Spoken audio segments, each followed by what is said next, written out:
नमस्ते गुरुजी, जय गुरुजी महाराज, शुक्राना गुरुजी, जय गुरुजी संगत जी। आज हम सब मिलकर के गुरुजी की कृपा से एक कोशिश श्री शिव महापुराण स्व अध्याय में पंचम युद्ध खंड में 28वें अध्याय का पाठ करेंगे। ओम गंगणपते नमः। वक्रतुंड महाकाय सूर्यकोटि समप्रभा निर्विघ्नं कुरु मे देव सर्व कार्येषु सर्वदा। ओम नमः शिवाय, शिवजी सदा सहाय। ओम नमः शिवाय, गुरुजी सदा सहाय। अथ अथाष्टाविंशो अध्यायः। सनत्कुमार उवाच। ततश्च शङ्खचूडो असौ जैगीष्वयोपदेशतः तपश्चकार सुप्रीतया ब्रह्मणः पुष्करे चिरम्। ब्रह्मविद्यां जजाप नियतेन्द्रियः स एकाग्रमना भूत्वा कर्णानि निगृह्य च तपन्तं पुष्करे तं वै शङ्खचूडं च दानवम् वरं दातुं जगामाशु ब्रह्मा लोकगुरुर्विभुः। वरं ब्रूहीति प्रोवाच दानवेन्द्रं विधिस्तदा।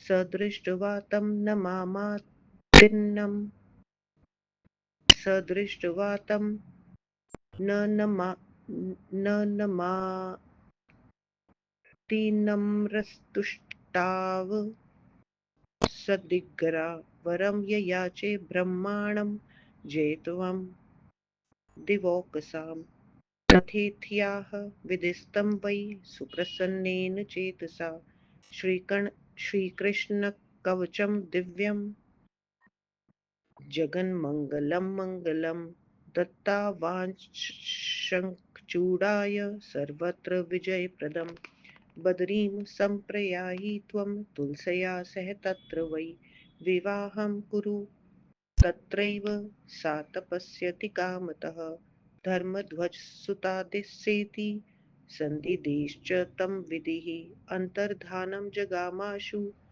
पश्यतस्तस्य तत्क्षणात् ततः स शङ्खचूडो हि तपः सिद्धो अतिपुष्करे गले बबन्ध कवचं जगन्मङ्गलं मङ्गलम् आज्ञया ब्रह्मणः सोऽपि तपः सिद्धमनोरथः समाययौ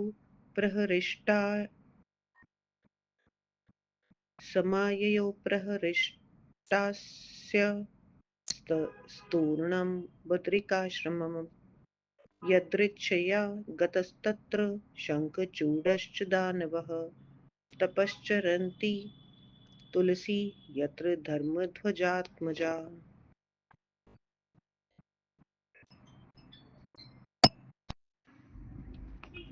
समाययौ प्रहरिष्टाय यस्य तूर्णम् समाययौ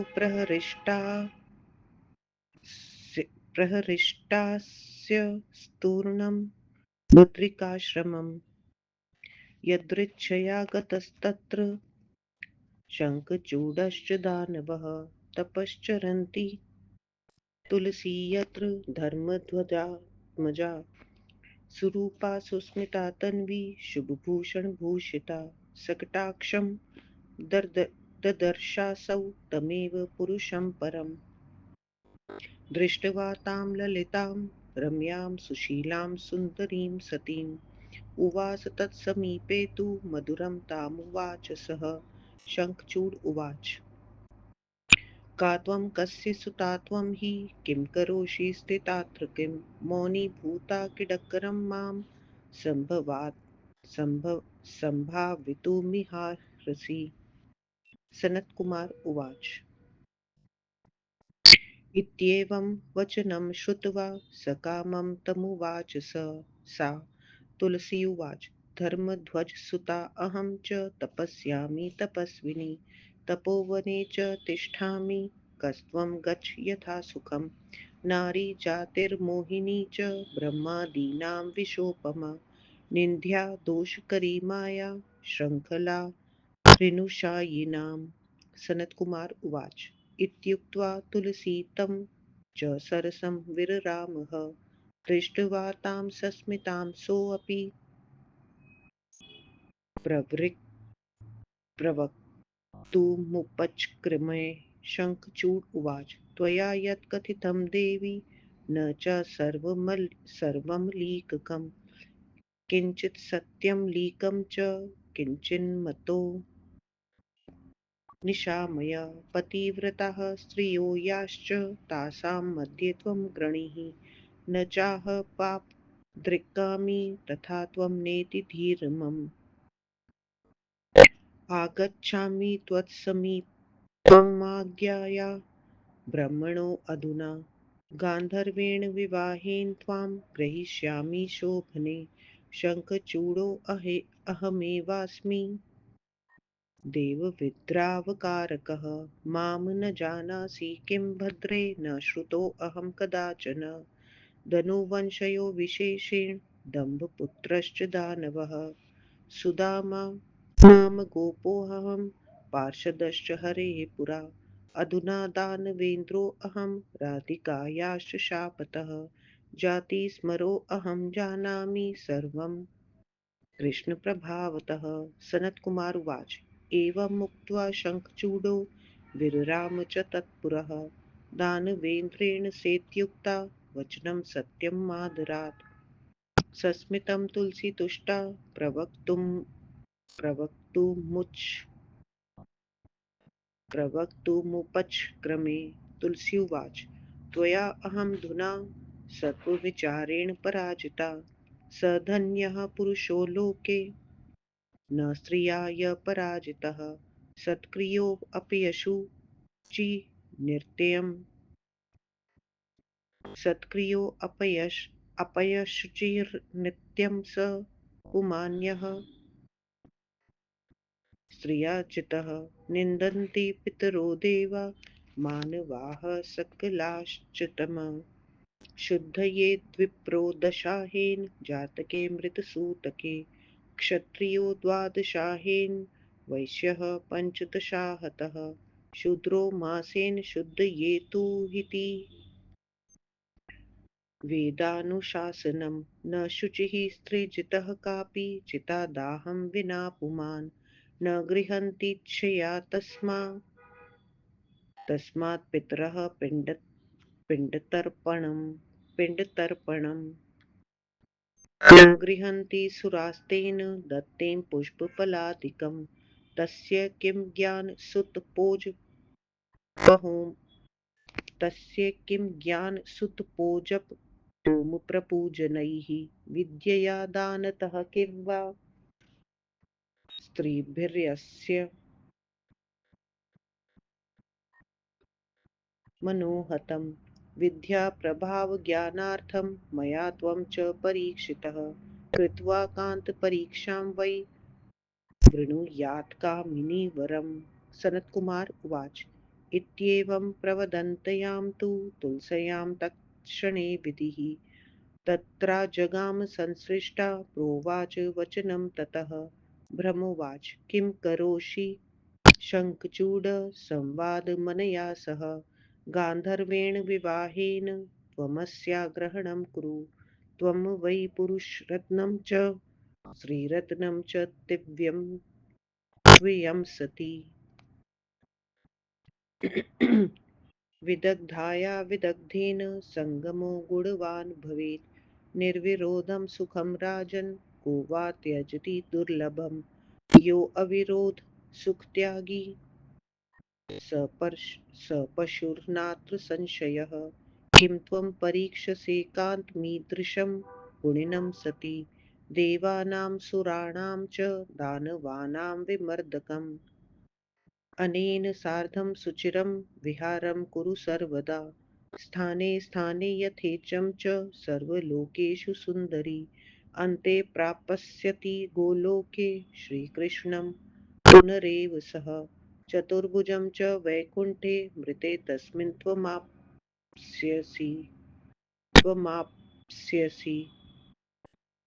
सनत्कुमार उवाच इत्येवमाशिषं दत्त्वा स्वालयं तु ययौ विधिः गान्धर्वेण विवाहेन जगृहे तां च दानवः एवं विवाय तुलसीं पितुः स्थानं जगामः स रेमे रमया सार्धं वासगेहे मनोरमे। इति श्रीशिवमहापुराणे द्वितीयायां रुद्रसंहितायां पञ्चमे युद्धखण्डे शङ्खचूडतपः करणविवाहवर्णनं नामाष्टाविंशोऽध्यायः। व्याख्या। सनत कुमार जी ने कहा, उसके बाद इस शंखचूड़ ने जैगीषव्य मुनि के उपदेश से ब्रह्मा जी के पुष्कर क्षेत्र में बहुत समय तक तप किया। गुरु द्वारा दी हुई ब्रह्म विद्या का इंद्रियों को रोककर जतेंद्रिय होकर एकाग्र मन से जप करने लगा। शंखचूड़ दैत्य को पुष्कर में तप करते देख लोग गुरु विभु ब्रह्मा जी उसे वर देने के लिए गए। वहां जाकर ब्रह्मा जी ने उस दैत्य राज से वर मांगो कहा।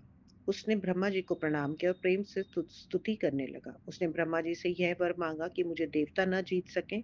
ब्रह्मा जी ने प्रसन्न होकर तथास्तु कह दिया और उन्होंने संसार का कल्याण करने वाला, सर्वत्र विजय देने वाला श्री कृष्ण कवच उसे दिया। उससे कहा, तू बद्रिकाश्रम में जा, वहां तुलसी अपनी इच्छा से तपस्या कर रही है, उसके साथ तू विवाह कर। वह धर्मध्वज की कन्या है। इतना कहकर ब्रह्मा जी उसके देखते देखते अंतर्ध्यान हो गए। तब वह शंखचूड़ पुष्कर में तपस्या में सफलता पाकर संसार के कल्याणकारी उस कवच को गले में बांधकर तपस्या से सफल मनोरथ प्रसन्न मुख वह शंखचूड़ ब्रह्मा जी की आज्ञा से शीघ्र बद्रिकाश्रम पहुंचा। धर्मध्वज की पुत्री तुलसी जहां तप कर रही थी वहां स्वेच्छा से शंखचूड़ दैत्य आ गया। सुंदर रूप वाली कृशोदरी उत्तम आभूषणों से विभूषित उसने मंद मुस्कान और कटाक्ष के साथ उस परम पुरुष को देखा। उसे ललिता, रम्या, सुशीला, सुंदरी, सती रूप में देखकर वह उसके पास बैठा और उससे कहने लगा। शंखचूड़ ने कहा, तुम कौन हो, किसकी कन्या हो, यहाँ चुपचाप बैठकर क्या कर रही हो? मुझ सेवक का सम्मान करना चाहती हो? सनत कुमार जी ने कहा। इस प्रकार काम वासना युक्त उसकी बातों को सुनकर तुलसी ने कहा, मैं धर्मध्वज की तपस्विनी कन्या इस तपोवन में तपस्या करती हूँ। तुम कौन हो? सुखपूर्वक यहाँ से चले जाओ। यह नारी जाति ब्रह्मा आदि को भी मोहित कर लेती है, विष के समान होती है, निंदनीय है, दोषों को उत्पन्न करने वाली माया रूप है, विचारशीलों के लिए श्रृंखला के समान है।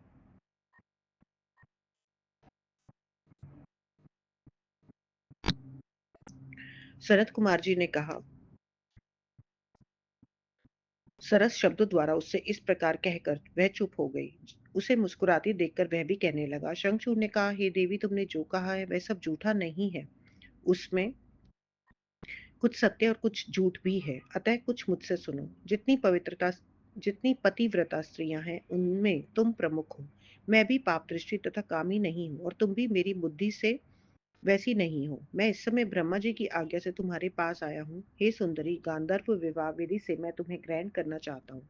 मैं देवताओं को भगा देने वाला शंखचूड़ हूँ। हे सुंदरी, तुम मुझे नहीं जानती हो और न तुमने मेरा नाम ही सुना होगा। मैं विशेष करके दैत्य वंश के दंभ नामक दानव का पुत्र हूँ।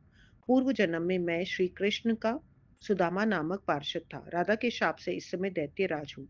श्री कृष्ण के प्रभाव से मुझे पूर्व जन्म का सब वृतांत याद है। सनत कुमार जी ने कहा। शंखचूड़ इतना कहकर उसके सामने चुप हो गया। दानवेंद्र के ऐसा कहने पर उसने आदर से कहा, आपकी बात सत्य है। फिर मुस्कुराती हुई तुलसी कहने लगी। तुलसी ने कहा, तुमने मुझे अपने सात्विक विचारों से हरा दिया। वही पुरुष धन्य है जिसे स्त्री ने पराजित न किया हो। सत्कर्म करने वाला भी वह पुरुष अपवित्र कहा जाता है। जो स्त्री द्वारा हरा दिया गया हो, ऐसे पुरुष की देवता, पितृ, मनुष्य सभी निंदा करते हैं।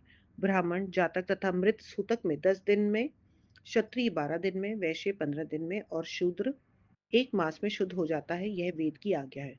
स्त्री से पराजित पुरुष चिता दाह हुए बिना शुद्ध नहीं होता। उसके पितृ तर्पण का जल तथा पिंड इच्छा से ग्रहण नहीं करते और देवता भी उसके दिए फल फूल को ग्रहण नहीं करते। उसके ज्ञान,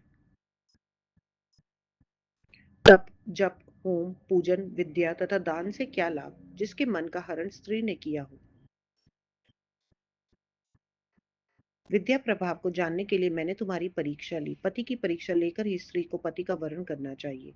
शरद कुमार जी ने कहा। तुलसी इस प्रकार कह ही रही थी कि उसी समय ब्रह्मा जी ने वहां आकर अपनी बात कही। ब्रह्मा जी ने कहा, हे शंखचूड़, तू इससे क्या बातें कर रहा है? गांधर्व विधि से इसके साथ विवाह कर। तुम पुरुष रत्न हो और यह स्त्री रत्न है। चतुर का चतुर के साथ संयोग गुणों को बढ़ाने वाला होता है। हे राजन, निर्विरोध दुर्लभ सुख को कौन छोड़ सकता है? जो ऐसे सुख को छोड़े वह निस्संदेह पशु ही है। हे सती, तुम ऐसे गुणी पति की क्या परीक्षा ले रही हो जो देव, असुर, दैत्य को मसल डालता हो? हे सुंदरी, सब लोकों में, सब स्थानों में इसके साथ तुम सदा विहार करो। अंत में तुम फिर अपने पति के साथ वैकुंठ में चतुर्भुज श्री कृष्ण के गोलोक को प्राप्त करोगी। सनत कुमार जी ने कहा, इस प्रकार आशीर्वाद देकर ब्रह्मा जी अपने धाम को गए और गांधार विवाह विधि से दानव ने उससे विवाह किया। इस प्रकार शंखचूड़ तुलसी के साथ विवाह करके अपने पिता के घर में जाकर अपने मनोरम भवन में उस मनोरमा के साथ रमण करने लगा। इस प्रकार परम माहेश्वर पंडित तारादत्त त्रिपाठी के पुत्र डॉक्टर ब्रह्मानंद त्रिपाठी द्वारा रचित शिवा टीका टिप्पणी आदि से संबलित शिव महापुराण में शंखचूड़ तपह करण विवाह वर्णन नामक 28वां अध्याय समाप्त। ओम नमः शिवाय। शिवजी सदा सहाय। ओम नमः शिवाय। गुरुजी सदा सहाय। आज का सारा जाप पाठ गुरुजी महाराज आपके श्री चरणों में स्वीकार करें। गुरुजी, जय गुरुजी, शुक्राना गुरुजी।